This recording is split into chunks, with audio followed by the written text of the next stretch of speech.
сол кәдімгі қан төгіссіз айтқанымызды түсініп, талап еткенімізге түсінсе егерде, мысалға баяғыда Ақтауда көтерілгенде түсіну керек еді. Ақтауда мысалға 2 рет көтерілді, кәдімгідей қан төгісі ешқандай митингсізді. Ең бірінші көтерілген мезгілде Ақтауда Жаңаөзенде қалай атылды? Қаншама жастарымыз кетіп қалды. Онда қойдық. Жақсы құрсыншы. Одан кейін болып тағы да Ақтау көтерілді, Алматы көтерілді, жерде көтерілді. Онда да қан, біздер олардың қанын ағызған жоқпыз. Бірақ олар біздің қанымызды ағызды. Ешқандай ештеңе өзгерген жоқ. Біздер енді манағыдай айтып отырған жерден көтеріліп, мына жерде кәдімгідей үкіметті түк табырменен жұлып тастауға қалып болды, басқа ештеңе қалған жоқ. Біздер үкіметтің мысалы халық көтерілгенде халықтың қанын ағызды, бірақ халық олардың қанын ағызды ма? Ағызған жоқ. Үкіметтен қателік жасап отырған адамды тауып, сол үкіметтен мысалға сол қателік жасап отырған адамды тауып халықтың алдында несін берді ма, жазасын берді ма? Берген жоқ. Сонда біздер не күтіп отырық олардан? Саламалейкумдер. Біз қорққан жоқпыз. Қорқып отырмыз. Қандай халық жоқ арқасымызда. Қорықпауымыз керек. Біздің ата-бабаларымыз кетті, қанын ағызып. Іні қарындастарымыз кетті, желтоқсанда қанын ағызып. Біздер үшін кәдімгі артындағы ұрпағымыз, іні ағаларымыз дұрыс өмір сүрсін деп, желтоқсанда қаншама тәуелсіздік үшін қаншама ағаларымыз кетті. Кәдімгідей отан үшін отқа түстік қой, соғысап отқа түсуіміз керек. Бізде басқа ештеңе қалған жоқ, жігіттер. Сөздің шындығын айтайын. Жалғыз бала болайық, тіпті ұрпақтан жалғыз қалайық. Елің үшін күйіп кететін болсаң, ары қарай сенің елің жақсы өмір сүретін болса, болды.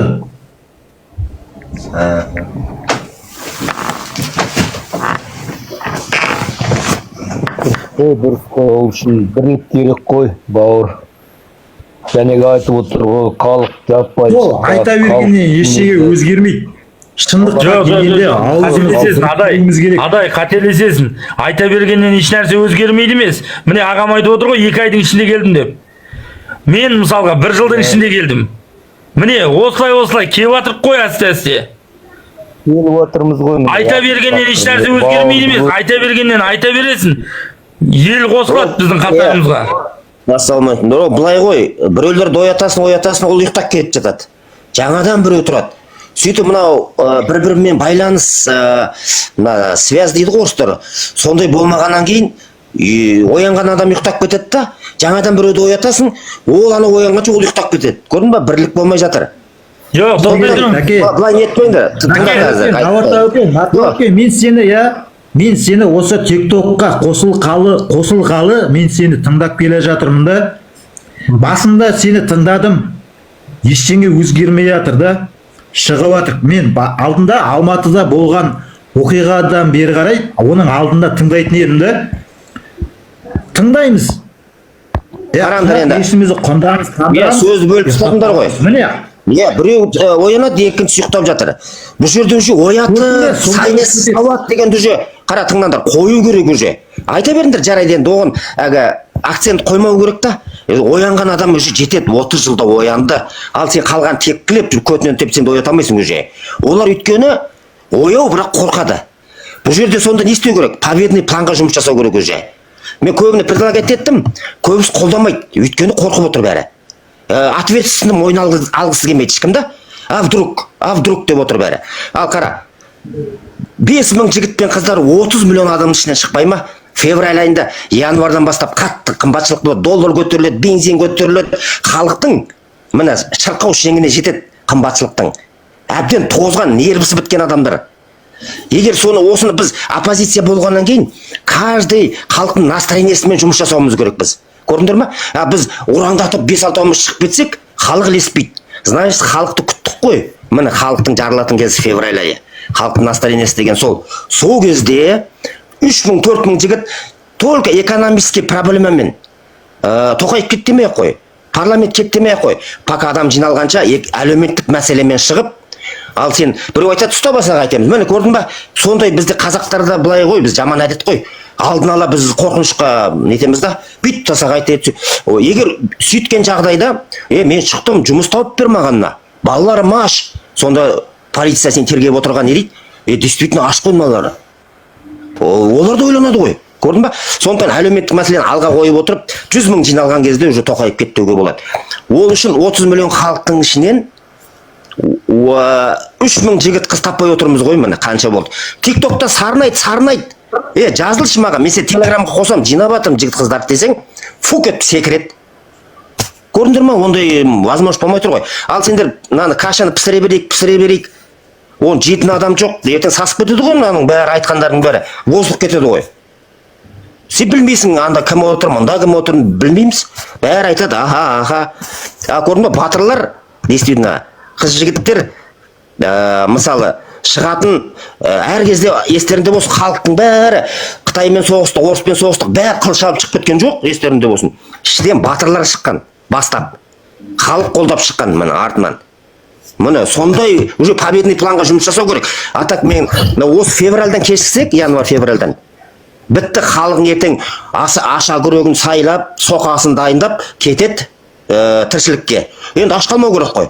Ар жағына жаз келеді, жазда ешкім қозғалмайды. Келесі жылға уже біз үлгірмейміз, өйткені Россия, Украина шегінсе, Россиядан жеңілсе, территориясын берсе қара. Міне саясат қазір айтты енді. Бұл кезде бізге қиын болады. Путин бізді бүйтіп ұстап алады. Референдум жариялетті, қазақ тығып жүреді, артынан бүкіл Орта Азия кіріп кетеді, естерінде болсын. Бізге пайдаланатын геосаясатты осы жерде міне ұрымтал тұсы Россияға әлсіреп тұрған кезде февраль айы болу керек, меніңше. Айта беріңіздер енді. Жоға, дұрыс айтып отырсың, міне орынды. Шынымен енді күтіп отырмауымыз керек, шығуымыз керек. Қазір әрбір үйде қаны қайнап отырған бір адам бар үкіметке. Шығады. Ау дейікші тек. Өз-өзін құрбан қылып жіберетін де адам бар. Жоқ, бауырым, енді осы жол бар ғой, құрбандық болмайды. Өйткені сен қара, президентсің қара. Сен сонда халықты екінші рет атуға дұқың бара ма? Невозможно бұл. Жарайды, су шашады, қорқытады, халықты басады, бірақ анандай уже террорист дегендер жүрмейді бұларда. Өйткені сендер қатысыңдар. Біздің президенттің оған духы соған барып отыр уже. Біздер не? Екінші рет қайталамайды, қара. Между